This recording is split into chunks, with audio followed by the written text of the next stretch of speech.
So Keith Huckfield here with Sarah Church, the South Swindon Labour electoral hopeful. So Sarah, thank you for joining me. So tell us a bit about you. Where have you come from to get to this point? Okay, so I left the army 18 months ago after 13 years. I've got 3 children. I'm a school governor. I help with the Girl Guides. I'm a sort of community volunteer as well. I'm someone who is feeling more and more passionate about public services. I think that's really been my motivation for this. I led the library campaign in Swindon last year when our libraries were due to be defunded. We kept 4 more libraries open, so that was a success. And I think really from there it's a case of seeing how much more we could do and that we need to do. So Swindon's obviously a bit of a Tory stronghold, as it were. So what are you going to offer people to get them to come over to Labour? Well, first of all, I don't think Swindon's a Tory stronghold at all. We've got some fantastic Labour councillors, and those Labour councillors are really the embodiment of how good Labour values are, how much hard work Labour always does for people.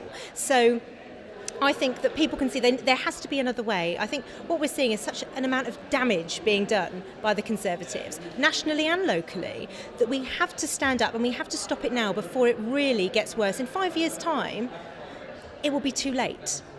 So we really need to stand up now and change. And, you know, this town is not a Tory stronghold. There's plenty of Labour people here, plenty of good, hard-working Labour councillors, and what you need now is a good, hard-working Labour Member of Parliament. And what will you do when you become that hard-working Member of Parliament to help Swindon?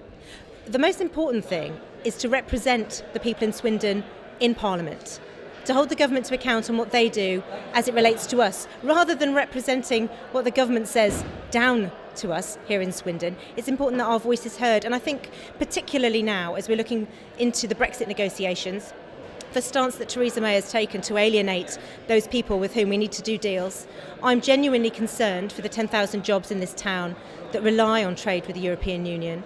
So I think that it will be holding the Prime Minister, whoever that is, to account as they go forward to make sure that the deal we get is the best deal for Britain, but also the best deal for Swindon. And what do you think that best deal would be? It's a deal that certainly starts with having all your options open. That doesn't mean that we crash out of the single market and the customs union. To have started from that stance, to me, is totally irresponsible and reckless. I think that we can have a very good trading and working relationship with the European Union with access to those markets. So I think that we need to go back to the drawing board. I think that what has happened so far is damaging. We need to step back, start again, and take a far more responsible and sensible negotiating position. Thank you. And obviously you're going to be campaigning over the next few weeks. Where can people find you or come and meet you or at least follow you? So there's a Facebook page, Sarah for South Swindon. Get in touch via that. I'm on Twitter, Sarah C Church. And you'll be getting a leaflet through your door. Have a look at the contact details on there. But I'd be so keen for people to come out and get involved with us. Anyone who feels that it's time for a change. And I do feel there are so many voices that I've certainly heard, because I go around and talk to people in Swindon. It's what Labour people do. I've been listening to people and they do want change. They're concerned about the future, and I'm offering them a real way of achieving that change. So yeah, come and get involved. So, thank you. Thank you.